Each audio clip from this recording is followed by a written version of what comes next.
So it is 6:16, and so as a former president, I'm going to call the July member meeting to order. Welcome, everyone. And what we usually do at the start of the meeting is read the mission statement. And I had quite a bit of time to get it together, and I didn't. But anyway, I'm ready now. WIVLA's mission is to provide an inspiring forum for women to explore and advance their creative development, to promote their work in the marketplace, and to infuse the community with their spirit of cooperation and invention. Yay! Yay! Yay! Yay. Okay. So let me see.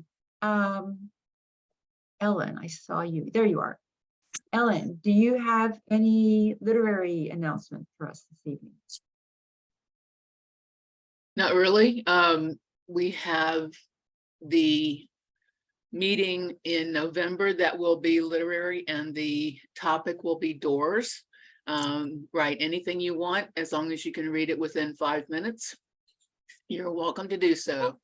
We'll have Haunted Holidays again, and I believe that's on Saturday, November 18th. Ooh, readings? Yes. The readings? Yes. Mhm. And the party. The meeting readings will be in November. So you'll have 2 readings in November. And I'm going to verify the second date for you. It's November 18th. Thank you. November 18th. Yeah, I've got And the WIVLA meeting will be November 14th. So writers, get to writing. Now, is this the one that's at the Brazos bookstore? Yes, the Haunted Holidays one is at the Brazos bookstore. That's the fun one. Fun. Oh, that was so much fun last year. Yes, wear Mhm. costumes. Costumes are encouraged. Yes. Okay. Thank you. Marie, do you have a visual update for us? I can update the expansion. So we had to change the venue because it wasn't guaranteed that Winter Street Studios would be open to meet our dates. They're still repairing the building. Believe me, I'm very frustrated because I'm waiting to reopen my studio. We heard a couple of weeks ago that 6 to 8 more weeks, and we decided that we wanted a sure thing. So the venue has been changed to the Post downtown. The dates will remain the same, except that the submission period has been extended. So now submission period closes August 14th. Artists will be notified on the 21st, the 27th, which is a Sunday, from 9 a.m. to noon. We'll have drop off. It will be curated and installed on the same day. So pretty much the 28th, it will be open. The official opening day is September 1st, and we'll have our opening reception September 23rd. The exhibit closes on the 11th of November, and the following day, we will have art pickup from 9 to 5. And the prospectus has been updated, and you can access it from the WIVLA website. Under events. Yeah. Under events, correct. Thank you. What was the name of the venue? Oh, it's the Post. Used to be the post office. Yeah, it used to be the post office downtown. That's where we used to drop off our tax returns. On the Right. Yeah. 15th. So now it's a big mall, I understand. It's a huge venue. Yes. We're It's a away from the food court. We're not in that area. So we're what used to be the main entrance, which is away from the food court crowd. Right. Do they have slats for hanging work, or Is it a closing in enough space for the walls? You suppose? There's walls that look like stars, I guess. I'm sure, Joe, there's walls. There's Yeah. 4 of them, I believe, plus fixed walls. Yeah. So we did alter the maximum dimensions of the artwork. I believe it had been like 60 by 60. It was or something 60 by like that. 60 and now it's 48 by, width. by 60, yeah, still 60, but we brought it in a little. Because I believe the walls are about 5 feet. I was able to, do a wingspan, and I'm 5'7", so we made the maximum width 48 inches. Are they going to have security or something for these things, or is it going to be out in the open, or how's it going to work? It's out in the open. We are in the process of contacting some art service companies who can, make the artwork more secure to the wall. Now that's only for 2D. I don't know about the 3D, but we're trying to make it more difficult to take it out. But there's a problem with artwork, and it would have been a problem in Winter Street too. And People can pick up stuff and take it. Yeah. Is We've there yet any to- change in the number of entries? I didn't hear the start of your question. What? The number of entries, I understand, was up to 5. I'm trying to find where it says it. That an artist can submit up to 5 pieces For Okay. the price, for the for the jury. price, right? And then for an additional amount, you can enter up to as many as 10. Okay, and we still have enough space for that. You're not limiting. You're not going to go back. Well, it's a and juror show, right? So not everything is going to be selected. right. Any more questions for Marie? Okay, so at this time, I am going to turn the meeting over to Margot. Thank you. I want to remind everyone that next month, Katherine Center will be our speaker. She is a New York best-selling author, and I think it will be a lot of fun as well this evening. I'm very excited about this evening too. And I want to remind everyone to be sure and look at the WIVLA calendar. We have a lot of workshops and outings coming up. So August the 26th, we have one on workshop on editing. September 2nd, one on the inner critic with Kate Wise-Orcutt. September 7th, writing unforgettable characters. October 28th is a printing museum tour, and November 4th, journal making. And we have a Christmas party coming up as well. So the workshops are $25 for members, $35 for non-members. So it's a real bargain. So be sure and check that out and sign up. Okay, so this evening, our speaker is Katherine McDaniel. And I'll let Katherine I'm sure she'll sort of introduce herself as we go along, but she operates this wonderful online journal, Synkroniciti. It's full of beautiful visual art and written pieces. She sings with the Houston Grand Opera. She does fairy workshops, and she wears flowers in her hair, and I mean, she's just really cool. I'm very glad she's presenting, and that she'll be a WIVLA member for a year, so it's really a win for everyone. So take it away, Katherine. Thank you, Margot. It's so good to be here and to meet everybody. I'll tell you, we're going to break in softly. I'll show you what I do, and then we'll get into the theoretical aspects of play. We'll get serious. No, we won't. But we're going to start off. My background is that I have been a member of the Houston Grand Opera Chorus and I sing professionally with them in productions throughout the year. I've done about 60 different productions.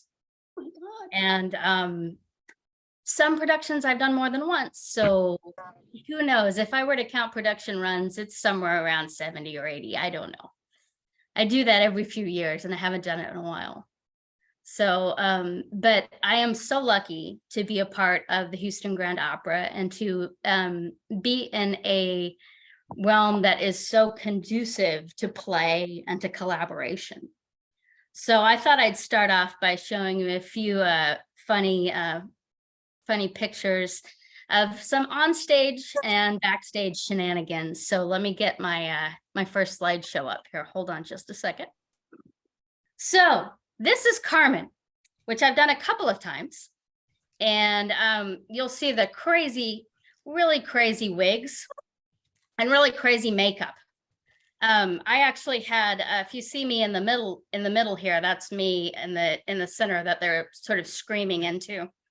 There was actually a third ball that went on the very top of that. And that ended up getting cut because at the end of one of the dress rehearsals, the audience members were saying, "Oh, Ana Maria Martinez was so great. And did you see that one chorister's wig?" And that's when we discovered maybe that was not the best wig to have on stage. So when we did it again, this is later. When we did it again, you'll see the ball I'm holding. These are my wig people. This is Susie and Bridget.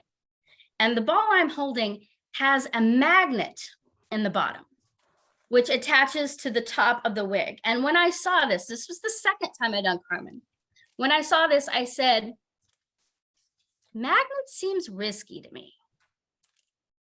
So one day we were on stage. We have a very involved, the women have a very involved fight scene, which actually we don't fight. We just sort of yell at each other and move about the stage a little bit in this production. And I was in the thick of it. I turned my head, I snapped my neck a little bit, and I felt something that felt a little funny, right? And so when I felt that, I looked across the stage at my friend Natasha, and her eyes got as big as dinner plates. All right. So I'm like, oh, she's on the move. So the ball had fallen off my head and was rolling for the orchestra pit, which is always a great place to roll for. We do have netting up so that it shouldn't land in the pit. But if it did, it's a hefty fine for the company if something goes into the orchestra pit, because it could hit a orchestra member, right? So I'm like, well, I better get that. So I stumble down stage and grab it, and I've got it hooked in my arm, and I'm, you know, doing this it's a very involved, it's the most difficult French I've ever sung. And we're just getting off stage, and Natasha and I are laughing and hooting our butts off. We're disguising it in the anger of the moment, but this was definitely a playful moment.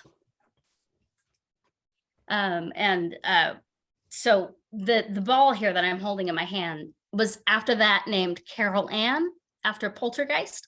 Mm-hmm. And she had adventures throughout that production. So that was Carmen, which I did twice. And this is Figaro that we did in which we did in a disco version. Peace and love, everybody. And you'll find good directors. They know when their chorus is happy and playing and having fun, they get a good production. If they get real intense with us and we're not, and we're working real hard, it's not as much fun, and you see that on stage. Most of our directors are fantastic.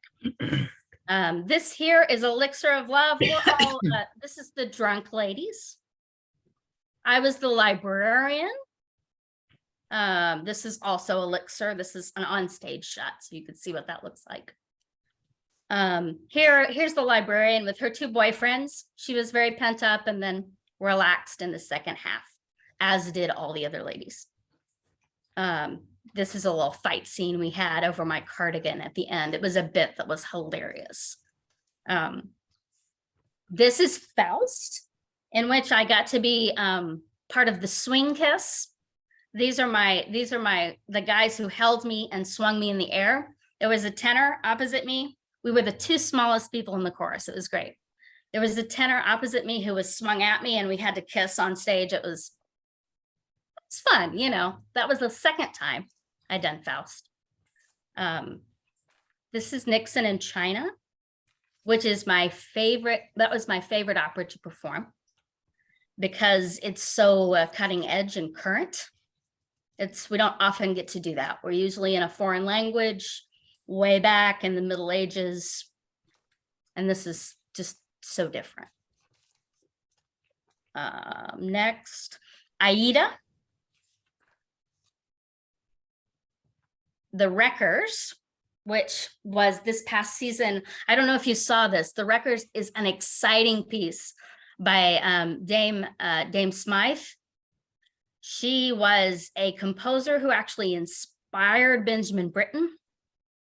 But her pieces don't get done much. And Houston Grand Opera did The Wreckers this year, and it was just a lot of fun. You see these little murder hoods we have on. We flipped them down at the end of the scene, the big intense chorus scene, and it was terrifying. Anyway, here is Eugene Onegin. Mary Stewart. Sometimes we get to be beautiful. And this is Romeo and Juliet from a couple years ago. We have wonderful costumers, such great people. And opera is a place where all the arts get to play together, which is a great place to learn. This is Xerxes. And this is me and Cecilia Duarte. If you know, she is a big name these days. She does the leads in the mariachi operas that HGO puts on from time to time. And one last scene. This is also from Handel's Xerxes. And often we are dressed in gray or brown. In this particular production, we're actually gray like statues. So we really recede into the background. But the chorus has a lot of fun, as you can see. It's a good place to learn how to play. All right, I'm going to stop for a bit and come back. So that's my background. And you can see how I might learn to play a little there. Back in 2012, I had the chance to work with the opera in a different capacity as a creator and a poet.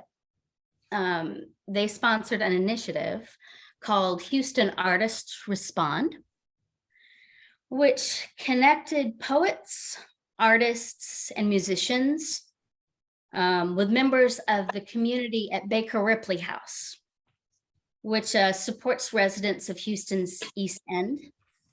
And we were given access to videos of people telling their stories. And I selected 3 older women who had immigrated from Latin America. And I wrote poems based on their experience. And of course, their experiences were told to me in Spanish. We did have a translation. And I wrote my poetry in English.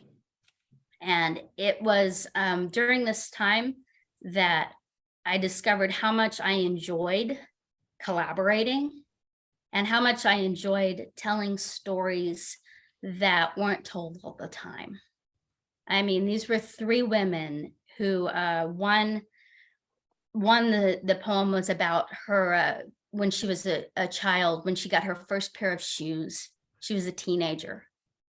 And one was about a woman who had grown up in Guerrero, and she had her parents had a ranch, and there was a waterfall, and she was so into nature and making tortillas with her mother. And the last was a woman from Cuba who had survived and become victorious over cancer. Yo soy un corazón. That was, I didn't even translate that title because her voice was so imprinted on my head. But it was so amazing to collaborate and to translate others' experience and sort of fuse my voice with theirs to amplify these women were just living and no one knew their amazing stories. They were just the lady next door. And I was really amazed by that. And that's part of what led me to start Synkroniciti, which Synkroniciti is a creative incubator. And we started around 2012. And the trick is that I knew I wanted to do collaborative projects, but how does one person, just one musician, who's written some poetry and painted some paintings, how does one find playmates? And how does one find funding? And how does one start a place where people can come together to collaborate and to play and to share their stories? And so for 7 years, I had a blog, and I had Kelly Ledsinger will remember all the things at my house. I had some gatherings, and I just experimented and kept thinking about what I wanted to do and how to do it. And then in 2019, I had a spark that if I had an online journal, that I could meet playmates and I could find people who were interested in getting their voice out there and were interested in collaborating. So Synkroniciti Magazine was born in 2019. We started in June. And our goal was to see who we could find and to make themed journals. So we've been quarterly ever since. We're on issue 17. We just finished our submission period. And we take a theme and I ask for anything, really. Visual art, performance art, literary, video, anything that's based on the theme. Our current theme is broken, but we've had a ton of them.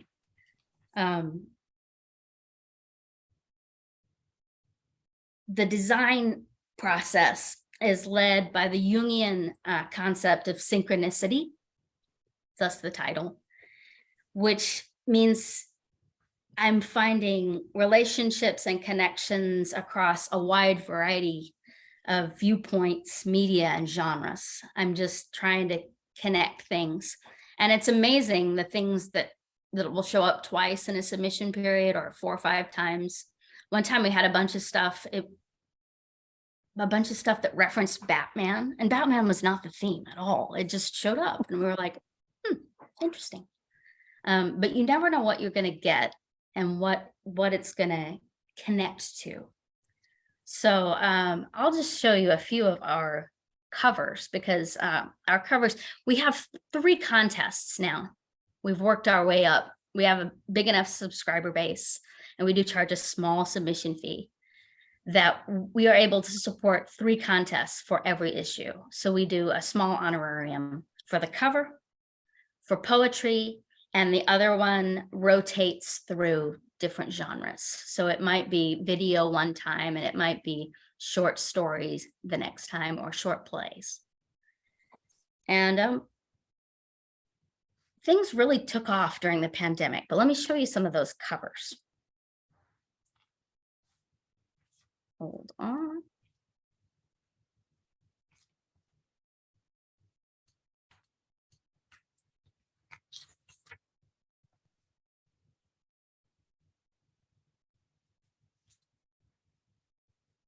Okay.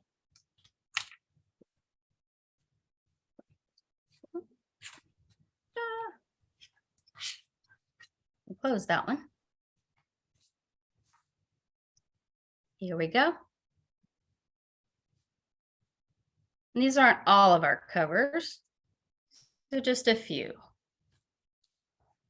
This one was for Labyrinth. This is Sapphire by Lirio Jimenez. She is from Puerto Rico. Oops. Hopefully that internet connection will not be too unstable. Okay, I'm not seeing anything but you. Not that that's a bad thing. Oh, no, hold on.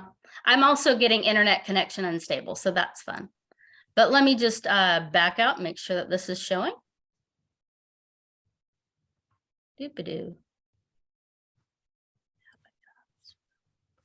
Okay.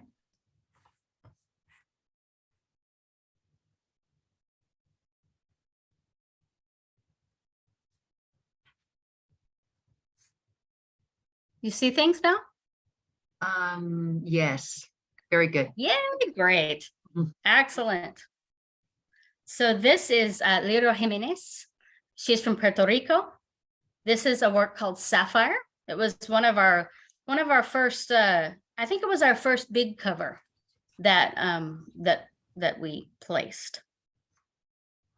And then this one is a self-portrait, which is actually, this is our poet, Jonathan Younkins, who I talked about earlier. He's the one who always has something for us, and sometimes he has images. So this was for hidden. This is Present, and this is Dandelion by Nino Kundadze. And Nino is from Tbilisi, Georgia. She's a photographer and she writes poetry as well. Here is some graphic art, a comic art. This is Flying Pigs by Catherine Heller. This is for home.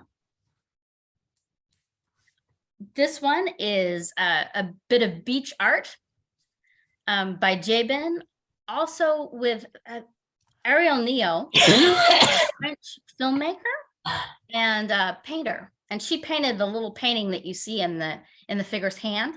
And she also directed the film, which we used the still from. So this is Birds of Rain, which we use for birds. Here's Transcend.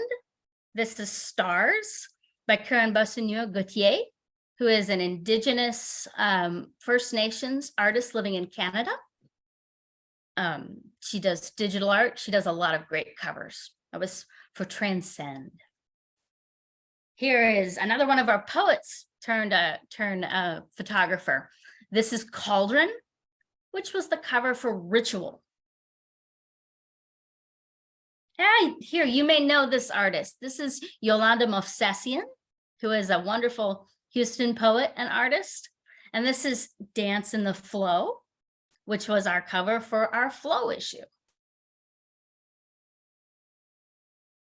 Here is Shrine, which was the cover for Empowered. And if you see, there's a lot of women's images there. You'll see a little bit of music, a little bit of chess against a woman's body. A very interesting, evocative cover.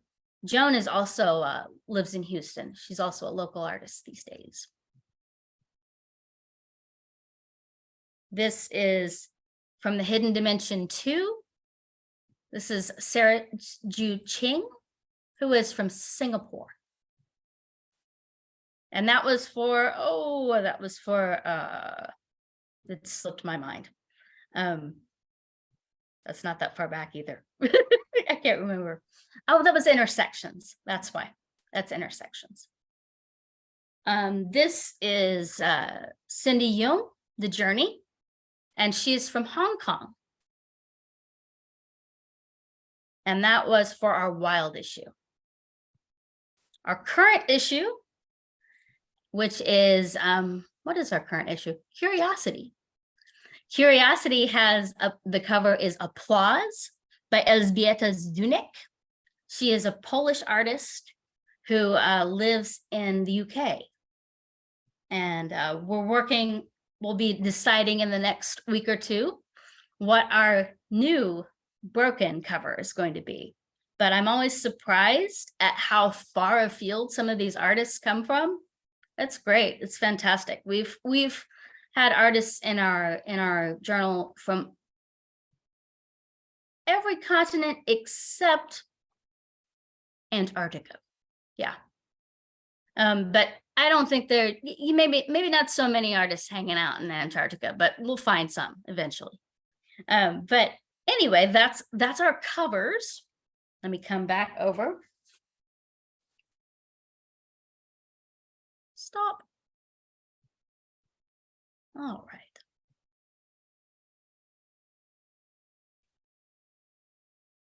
All right. And finally, the third part of synchronicity, well, the third part of my intro, which is actually the second part of synchronicity, is the educational element that we have just started to get really rolling. I have done a number of play dates over, most of them at Houston Botanic Garden. And we do fairy gardens and let me see, fairy gardens, botanic tiaras, and wreath making. And what these are, it's sort of the antithesis. Oh, my cats are getting excited. It's sort of the antithesis to the, here, paint this picture. With your technique, paint this picture. It's a very design open-ended class in which we take found materials from nature and mix them with a few craft items, and we end up with either a fairy garden or a flower tiara or a wreath for your door. My favorite is the fairy gardens class. The experimenting with design, it really is good to keep people fresh and to build confidence. These classes are open to youth and the young at heart. So all ages come, and we have tons of people coming in. Some of these classes, I had one of our flower tiaras oversold, and we had 42 people. It was absolutely crazy. But it's very popular to come and sort of find a place where you don't have to reproduce and copy exactly what someone else has already done. I tell them, the first thing I tell them when they get in there is, here's mine, here's my kit. Yours is going to look completely different because your eye is going to be drawn to different things. And your mind is going to put things together completely different. So it's not a class in copying, although copying is an important way, imitation is an important way of learning how to do technique. But this is a little different type of class. It's a class to build your confidence in not following directions. I told them, listen to me, but kind of do your own thing. So we begin with a plastic saucer, and we fill it with enough dirt to cover the bottom. And then we add some houses. They might be peat pots. They might be sometimes the cast off cardboard from ribbon will work. Some people make beautiful houses from bark. I'll show you a few of those in a minute. But the sky's the limit. You can sort of do anything you want. And there's no way, I tell them, there's no way to mess up. If it doesn't work, if the construction doesn't work, if your house falls over, we start again and we do something different. It's important for people to understand the difference between the concept of the art or the thing you're making and the reality of it, and to accept that things are going to be a little bit different. And sometimes those gifts that we get from reality, when we put it together, are actually even better than what we imagined in our head. Sometimes. And sometimes it falls over and we try it again. But let me show you a few of those.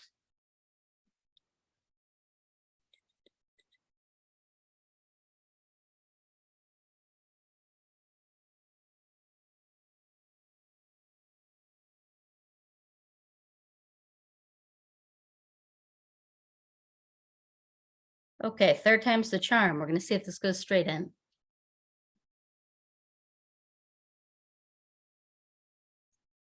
Done with this.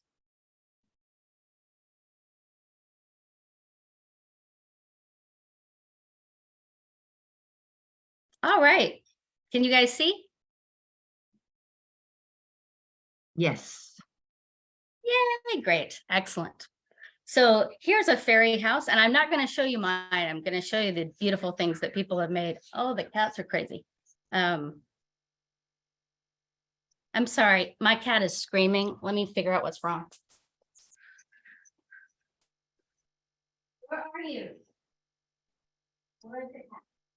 Someone's going crazy. Thanks.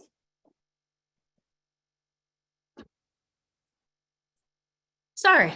Kitty No cats. problem. It's about dinner time and they're getting a little crazy at this point. So here is one of our fairy gardens. And you can see our basic design is the pan with dirt in it, and then anything can happen. That's the same one from a slightly different view. You see the peat pot is the main house, and then they've added a little doorway on there. These are so much fun. And I don't give them I don't tell them exactly what to do. You'll see this person made their house the leaf. So the fairy just slips in under the pathway and goes in under the leaf. Here's another, this is one of those bark houses. I love these. So I think this person actually put their bark over the house, but maybe not over the peat pot, but maybe not. The netting helps a lot to hold things together if they're not quite stable at first. Here's another. Sometimes you'll find that they're very zen, and sometimes you'll find, oh, I love this one with the curvy door that rolls up. Sometimes you'll find they're very zen, and sometimes you'll find they're sort of South Florida without the flamingos, which is also quite fun. Here's another one. Oh, I like the angel. Sometimes they bring their own things to add. I tell them you can bring, if you have a toy or something you want to add to it, go ahead. There's another one. We try to incorporate a plant whenever we do something at Houston Botanic Garden. So you'll see the plants are incorporated. Adds another extra thing. Lots of moss, lots of color. This is one of those that's a little on the full side. But you'll see shells, dried flowers, the plant in the back. Another one. Oh, I love the frog. The little Zen frog. Pine bark across the top. There's another, this one's very, I like this one. It's very sort of wispy and ethereal, which is really fun. You can see that people can really reveal what they like rather than trying to copy what I like. That's the goal. This is another fun one. This is somebody who brought their house structure. They had something that they wanted to incorporate, and they had little gnomes. This one's very natural. It's one of my favorites. It's really nice composition. And you see people build their construction skills. There's another one, little palm across the top. This one, this lady, she sat there for the better part of an hour and a half wrapping her house. You see how it's wrapped with twine. And it's amazing to see someone get so focused, and their countenance gets very quiet. And a lot of people say, you know, when they leave, they feel like, you know, what did I just do? I feel like I've been at a yoga class. I'm like, it's the focus. Here's another one. See, we had a good sunny day that day. Oh, little South Florida going on here. That's fun. Here's one, another really nice bark. The kids love those gemstone like decor glass beads. They love them. This one is a piece of palm. This was a really fun house, and I knew somebody would get it. Usually when I set up the kit, there's a few things in there. The secret is to have a lot of different things and not too much of any one thing, because then they all try to copy each other. So if you have something that's different, a lot of times that will be the thing that they're like, oh, that's mine. And they know instantly. They like grab it and they're like, let's see. There's another one. It's best on sunny days. This was a little boy. I love this one. He did, so his house has a second story and a little patio on the top. So great. That's another view of his from the other side.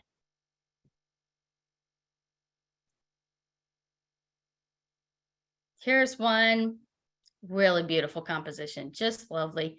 And you find the little scroll thing that's over one of the doors. Just, little bits of craft trash that you didn't use somewhere. Somebody will find it and it'll be a major point of their construction. It's really neat. Same one. This was a couple that came together, and this was his girlfriend who made this beautiful piece that used a lot of ribbons and buttons. Yeah. Some people get really artsy with their doors. So this one made heart doors on at least one of them. I think the other one's not, but yeah. Oh, there it is. I think they redid it. So that gives you an idea of kind of what I do and how play is a part of really every bit of synchronicity and every bit of what I do at the opera. It grows out of itself. Once you start playing, you can't stop. So let's see, where was I? Let me come out of this. All right.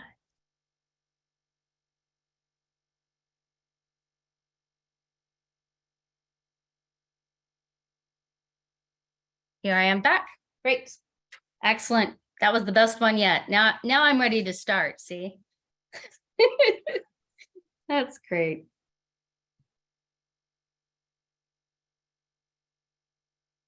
And when we do those little classes, especially the fairy gardens, there's occasionally a person, sometimes it's a small child, sometimes it's an adult, who when they go to start, they have this moment of paralysis. And they sort of quietly freak out, sometimes not quietly, but most of them are quiet freakouts. And they'll look at me, or if they're a child, maybe they'll look at their parent and they'll say,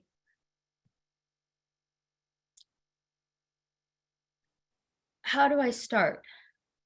Because they feel like there's too many options. There's too much going on. So that's the time when you sort of scale down and you get quiet and you smile and you get close and you say, what do you want to start with? And if you can get them, sometimes you can tell them something that you've done. Like sometimes I have folks who are having trouble getting things to stick together. And I'm like, use a little bit of moss. Add your glue to the moss. See if you can make that stick together. And sometimes you'll tell them something and you see their eyes light up and all of a sudden they're free and they can go. They can start making what they want to make. Sometimes it takes a little while.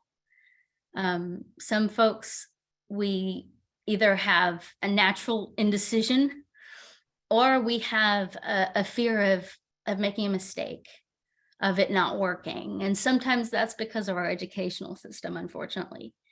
And you have to sort of be nice to that person and baby that person for a minute until they realize, oh, it's okay if I make a mistake. It's okay if it falls down.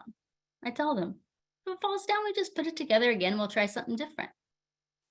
And the value of being able to experiment is part of what play gives us. And we forget how to do that when we get older. We get out of school and we think we're supposed to get serious. So nothing that I do is possible without a sense of play and without a little patience to find that place. So how do we define play anyway? If you Google play, you're going to find something like this. I Googled it, and this is what I got. Play.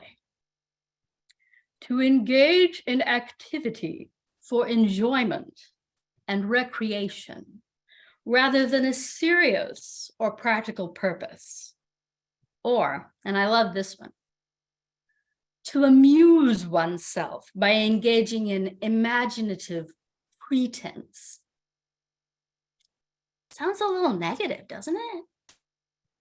How dare we adults not be serious for a minute or do something impractical that we don't need to be doing? How dare we tell a story that isn't expressly true? I have a colleague at work, I worked with years ago, who used to tell me, I don't read fiction. Why would I read a story that isn't true? And I thought, wow, that's kind of cutting.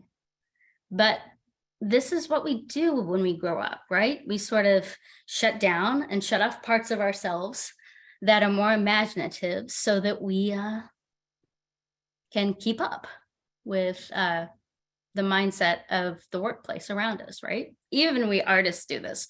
We think that we have more leeway, and we do, but even we get caught up sometimes in our technique or in trying to find what people want and trying to be productive.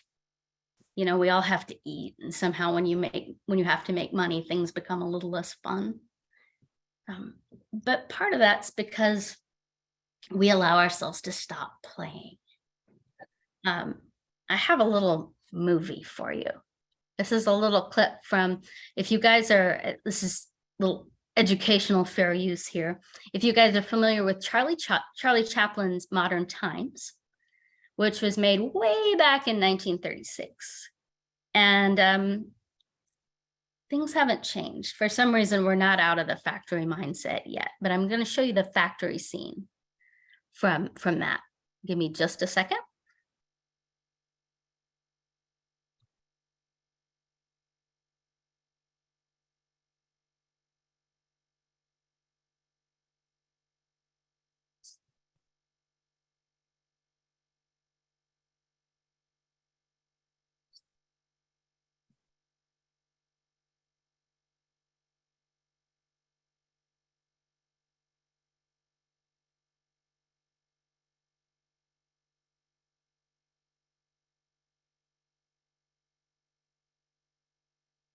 Can you see?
We're going to pause there. I think you get the idea.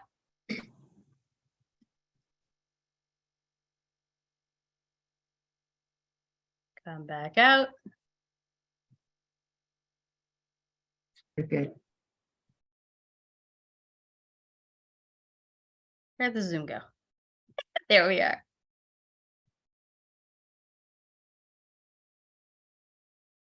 Okay, let me stop share. There we go. All right. So that factory mindset, we recognize that, don't we? It's still with us today, even though we don't work in factories, most of us.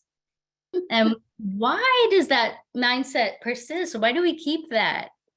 Part of it's because it's good for big bosses and it's good for big business. You know, if you keep the workers so busy and you increase what's required and you decrease the amount of time available to provide what's required, then you make a state of emergency that really keeps the worker in that spot. The worker doesn't have time to change jobs. They don't have time to think because they got to keep with that assembly line. They got to keep moving. Yeah, it's really, really tricky to get out of that. But, you know, if we look to our kids and if we look to how kids play, they actually show us a lot about how we can break that cycle. I'm always struck that people say that, you know, kids' games are not serious. Have you ever seen a 4-year-old playing doctor? Have you ever tried to play with them and they're like, that's not the way it goes? They're dead serious. It's not just about delight and fun and having a good time. They're doing something. And why do kids do things? Why do they role play? They role play because they want to be adults. And they role play because they're identifying traits and characteristics that they want to have, even if they're playing dog and cat, even if they're playing wizard and princess. They're identifying maybe archetypal things, maybe things that are very practical that they want to integrate into their lives. Well, see, my cat says so. So why do we stop doing that? There are probably times in our lives when we need to change things, right? When we need to go to a new job or find a new way of presenting our art. And we don't because we haven't played in a while and we forgot how that helps us switch gears. Role playing is a big deal.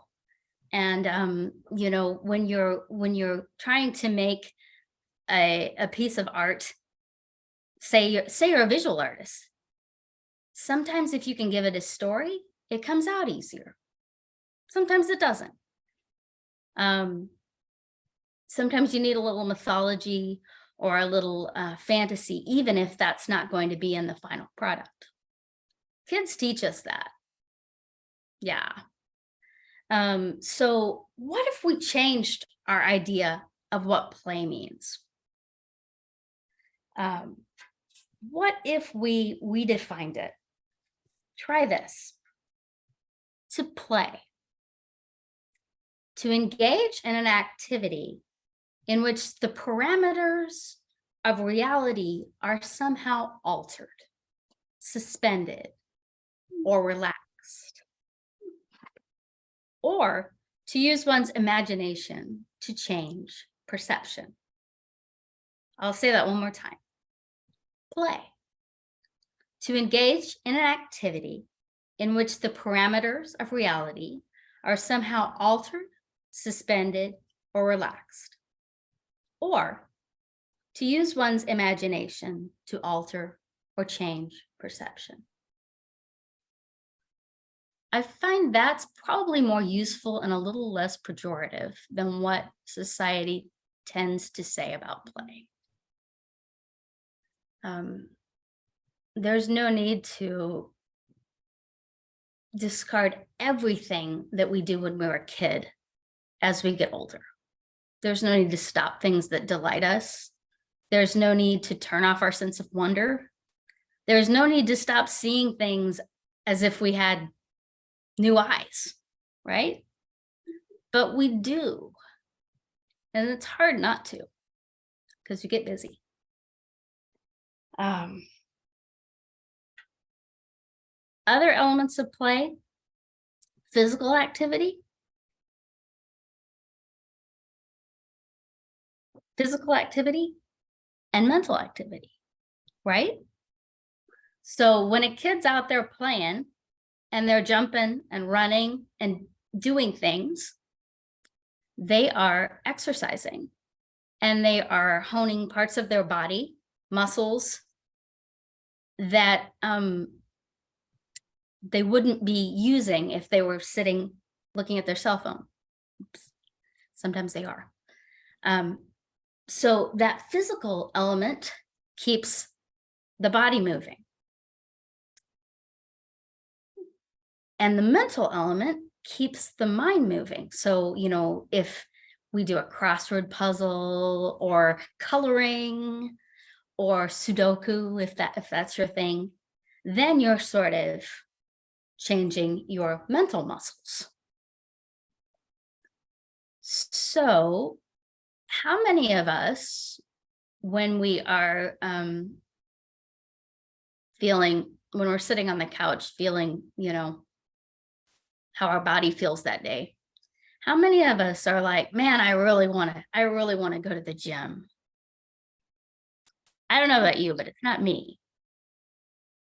So if we play, if say we get up and dance to some music, and I'm not talking like we try to dance like we try to be professional dancers.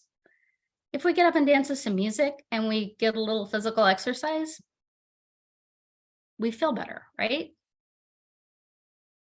So our movements might look silly and we might look crazy, but that's what we need at that moment. And we're more likely, I know I'm more likely to do that than I am to go to the gym and work out. It's about play. Mental issues, if we get tired,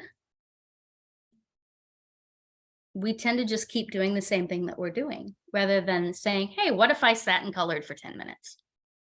What if I did something totally different? What if I did something that was silly and useless? That's what we need to do sometimes. And our kids tell us that. Young people tell us that. I don't know why we've allowed the human brain to turn off those things, because it doesn't help us as we get older. Our bodies start to age, our minds start to age. And if we haven't been playing, we really notice the difference. I know I'm not active enough physically sometimes, and I really feel bad mentally because of it. So some good reasons for play. Role playing teaches us about who we want to be. Physical activity keeps us exercised and healthy. Mental activity keeps us exercised and healthy. I'm going to give you one more reason. There is a wonderful, I don't want to misquote this.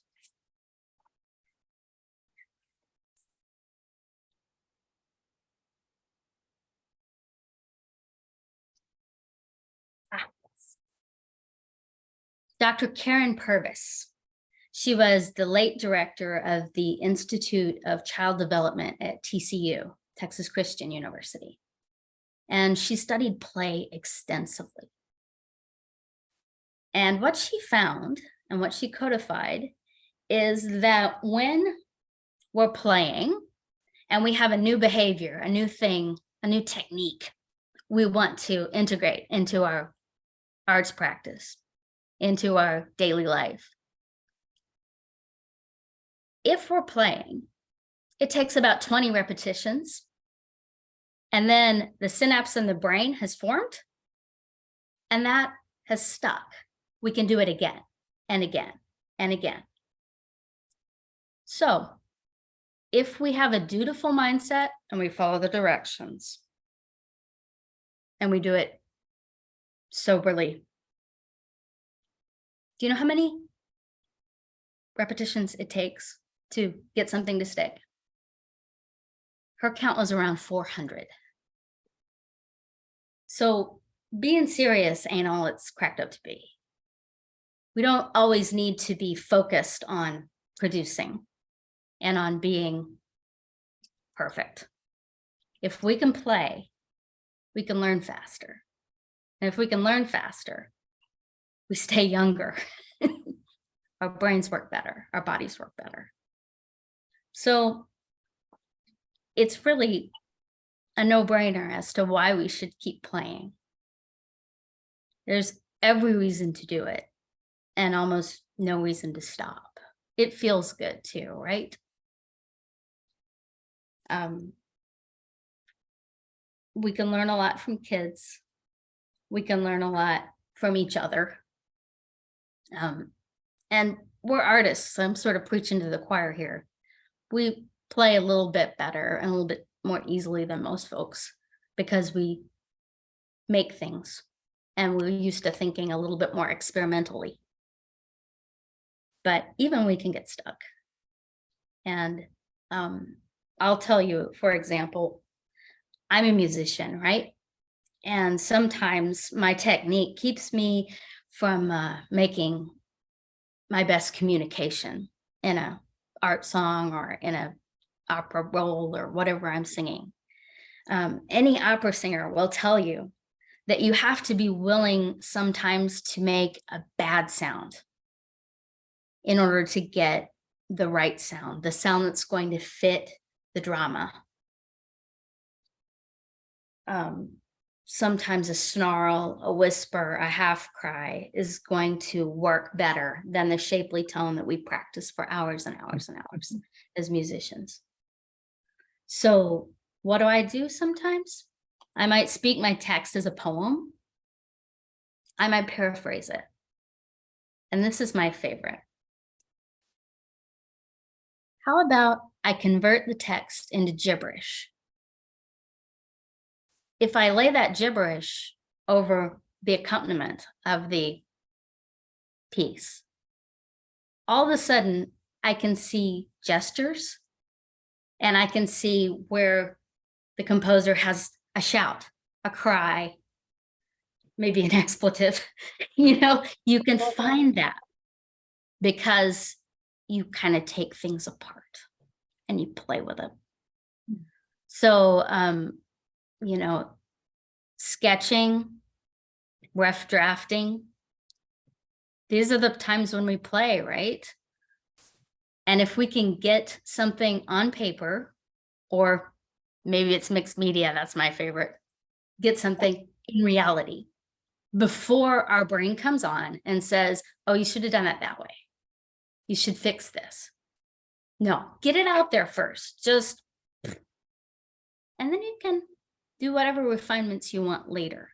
But so much of our creativity is lost because we're trying to be good and we're trying to be technical. So that's how we artists can use the playfulness to help us be better artists and to change and do different things if we want to. Don't be afraid to get out of your discipline. Don't be afraid to do music if you're not a musician. We have to get over this fear of the self-taught artist. You know, sometimes we're very jealous of them because you see that they're playing very easily because they don't have the technical element. And they come up with something that you wish you'd come up with. They have a new idea or a new way of presenting something that you say, And we need to be more inclusive as artists. We need to be embracing that. Sure, we have to learn techniques and we have to practice and we have to try things, but we have to be open to some outside influence too. And we have to, it doesn't hurt to watch others who are doing things that we would never think of doing. like I said, there's nothing so serious that we can't redo it if we have to. We can't change it if we have to. So those are my ideas about play, and I'll send that. That definition. I'll type it in so that you have that. Great. But I think there's a lot we can learn from each other, and a lot about you know, kids who play. They're great collaborators. They're great to play with. They're friendly. They're fun. We can be better to each other and more inclusive with each other as well. And that only makes our play better. Thanks. Thank you. Do have any Thank questions? you. I gotta say, so we have a great picture of you, I guess, in our newsletter. Is that your botanic tiara?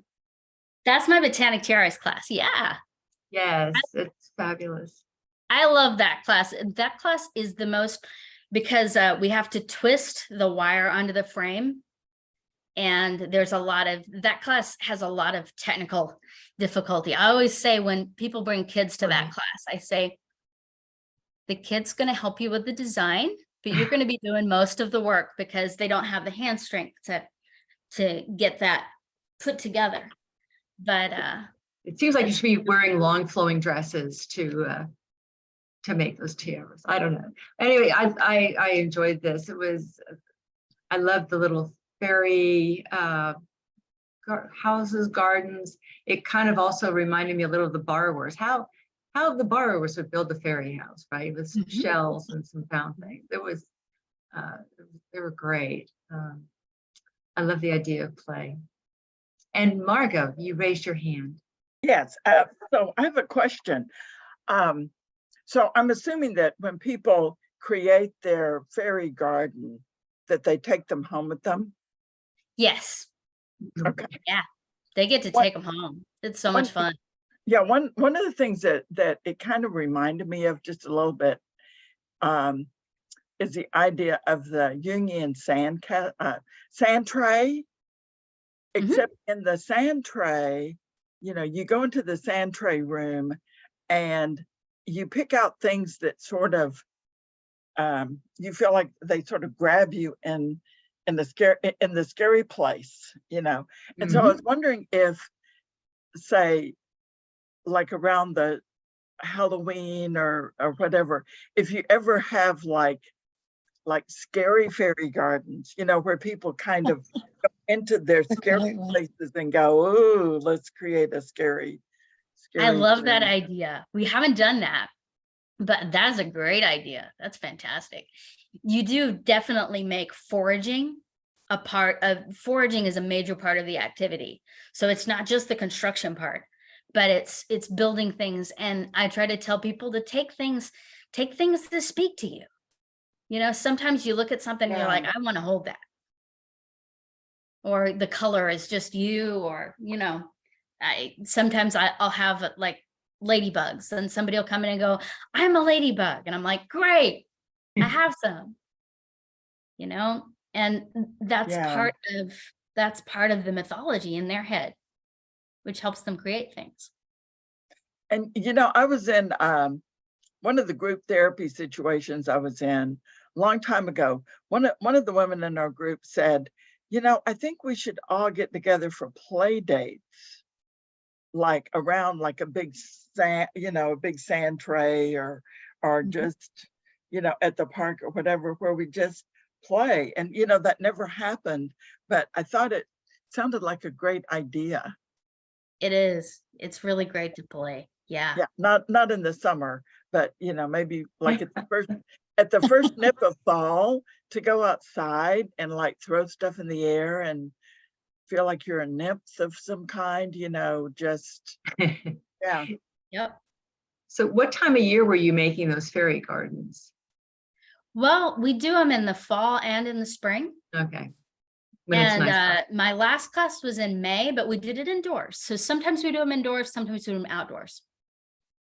But yeah, it's better outdoors if you can. But I don't like to do them in the summer because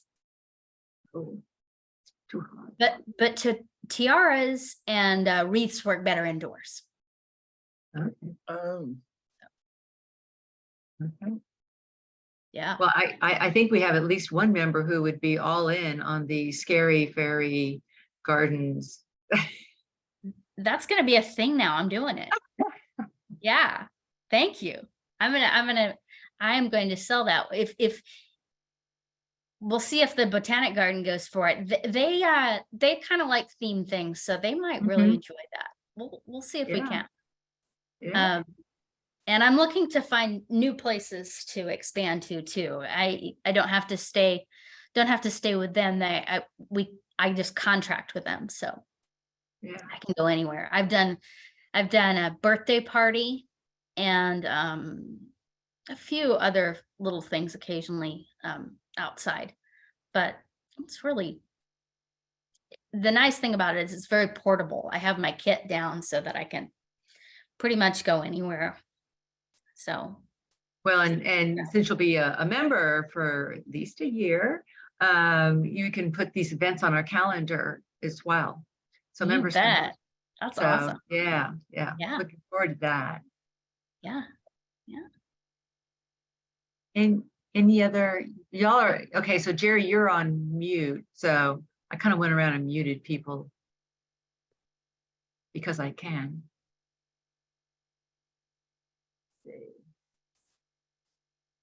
You have the power. I know, You have yeah. the power. I try to use it for just good. There. Okay.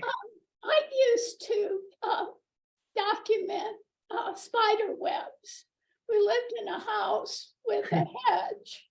And so the gardeners would come and they would clip, and then I would find a way to reattach the spider web to the shrubs in the front.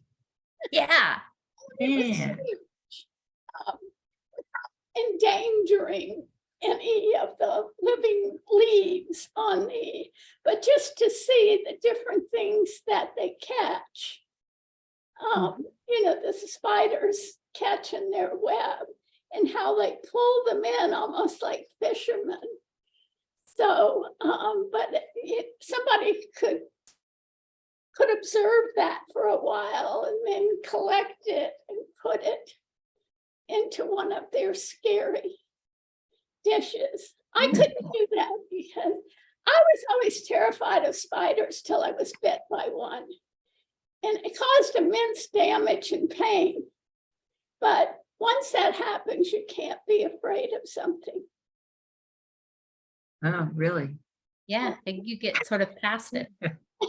Been through that. I know. I mean, it's like I have an affinity for them now. Yeah. It's interesting. But ginger leaves become women when they dry. I'm gonna take you out of the spotlight so you can see everybody. Okay. Any other comments or questions for Catherine? well, I was going to say a couple of things. First of all, the workshop that we just attended about writing social justice memoir, the presenter, Catherine Vance, had us create. You know her. Oh my God, she was so. Kathy's been in Synchronicity as well. I'm sure. Yeah, I'm sure she has. She's fantastic. But she had us make creations with scarves. And so it was, you could do that before you wrote, or you could do it after you had written your piece. And there's something about making things that you write three-dimensional that just adds a certain, it just adds a certain richness to it. And also, I really want to encourage people to submit to Synkroniciti. I was telling my roommate, I haven't submitted in a while, but I've had a couple of things published there. And I was so impressed when I submitted a prose piece, and Catherine came back and said, well, we want to publish this, but I really think you should do this and this and this.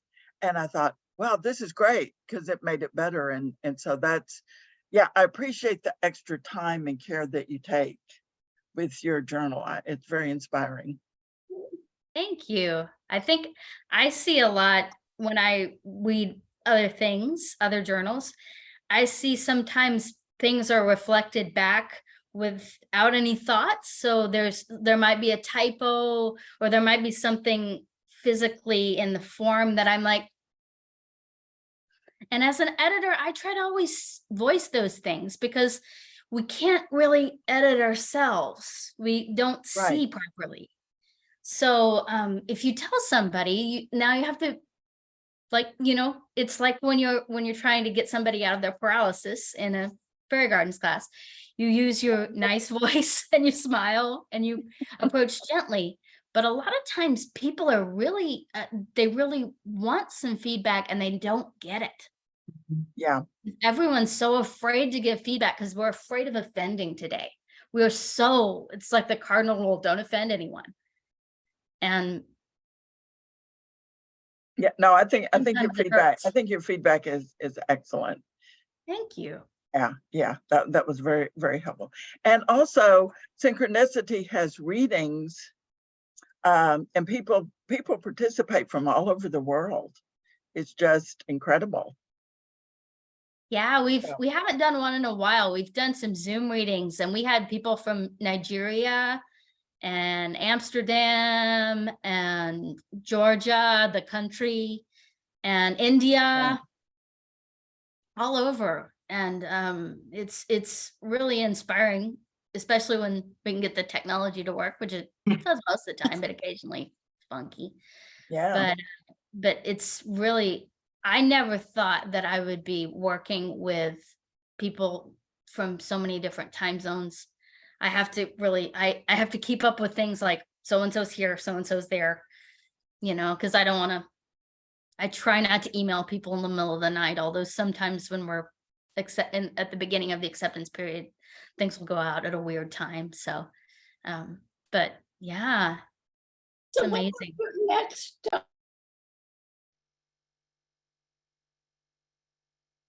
Jerry, you just put yourself on mute while you were talking. One more time. I heard the what, and that's about all I. I think she's asking when's the next submission. Oh. The next, so we just closed the submission period yesterday, but the next submission period will go through, let's see, what month is it now?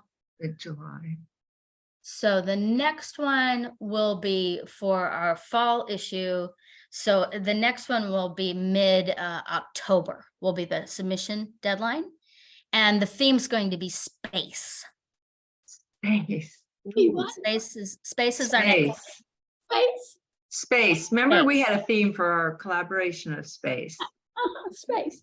Yeah, space is coming up, and I'll in a few days I'll put up something saying, hey, I sort of start with a soft opening. Hey, the next one's space, and then eventually it gets going and gets to the busyness. The one after that is going to be family, and that I think we'll have like a ton of submissions on that because that's going to be big. Yeah. But space is first. So yeah. And sometimes so now that we get a lot of submissions, sometimes I'll have something that I really love it, but it doesn't fit the way that the theme has evolved. And so a lot of times I will contact that artist, that writer, and say, hey, I love this. I'm going to start a new theme around it if you'll let me keep it. So, sometimes they have some place that they've already sent it and they're like, no, thanks, but I'm going to go ahead and send it out to such and such. I'm like, that's fine. But I always ask if I really love a piece and it doesn't fit the theme quite, I'll ask, hey, if we did this in 6 months, would you be up for it? And that sort of helps me generate the new themes too. Because it's nice. That means I sort of see themes that are already out there. So I'm not going to pick something that's really weird and doesn't get a lot of response. Some things like home, wild, broken, those are really good, and they're sort of transitional and can be understood in many different ways. the ones I've had trouble with occasionally, like flow was really hard. Because it was like, well, it's a little too esoteric. It's a little too out there. But we had enough. We had enough, and they were the right things. So I don't regret that we did that theme. But I definitely know that some of them are much easier than others. And so when we get a lot of things stored up in the queue, I go, okay, well, I can pull out a theme that's really wacky now, because I think I'll get some things. I'll get enough. So yeah, it's interesting working with themes. Yeah, we understand the challenge too. Yeah, sometimes you're like, Yeah.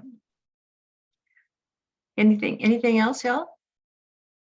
I just want to say thank you so much for being our speaker this evening. I know you're so busy and I really appreciate it. It was wonderful. We all do. We all do. Oh. Thank you so much. thank you. Thank you for having me. And I'm going to enjoy coming to the next few and sitting and seeing what I can find out. It's fun. Yes. Oh, we hope you do. Before we go, anybody got anything going on? Yes, Miss Margot. Yes, I've been accepted into the Fringe Festival. So that will be Friday night, September the 1st. So I'm making a music video. It's called Urban Street Music. And I do some very bad, playful singing on it. Yay! Rapping. That's okay. And that's good. And I give myself permission to sound weird. Anyway, so I have that, and then it'll start with the introduction about my father. He was a narcotics agent who brought home drugs, and then he used all that he wanted before he turned them in. So, Oh my God. So good times, good times. Yeah. Please come, you'll enjoy it. Oh, my stars. You never fail to disappoint. No, that doesn't sound right. You never right. fail. I've been told I disappoint. Amuse. To amuse. Oh my gosh, you're so funny. Okay, anybody else? Okay, well, I've got something. This Saturday, I'll be at Lawndale Art Center for the big slideshow. So it'll be about 15 of the artists from the big show will be spending about 5 minutes each talking about our art. And I also have a piece in the artist gallery. Gosh, Marie, I can't remember what the theme is. All I can think of is expansion. I know that's not right. Abstraction. Abstraction. Thank you. Yes, I have 3 pieces in the virtual and 1 in the physical, and Marie has also got. I'm in the virtual, yeah. In the virtual one. So. And I'm in I'm in a virtual gallery in London. Yes. Goes for a month. Testing the waters overseas. These virtual galleries are nice. These exhibitions are nice because you don't have to ship stuff. Yeah, unless someone from there buys it. Oh my God. Yes. Well, that's okay. They can pay for the shipping. Anybody else? Okay. Well, thank you, everyone. Thank you, Catherine. It was a fabulous meeting, and we look forward to seeing you again online watching at the next meeting, Catherine. And I look forward to everyone at our next meeting in August. Not to mention all these workshops that we've got coming up. Like Margot said, look at the calendar. She just has some unbelievable workshops lined up for y'all. So please don't forget to submit. Don't forget to submit to expansion.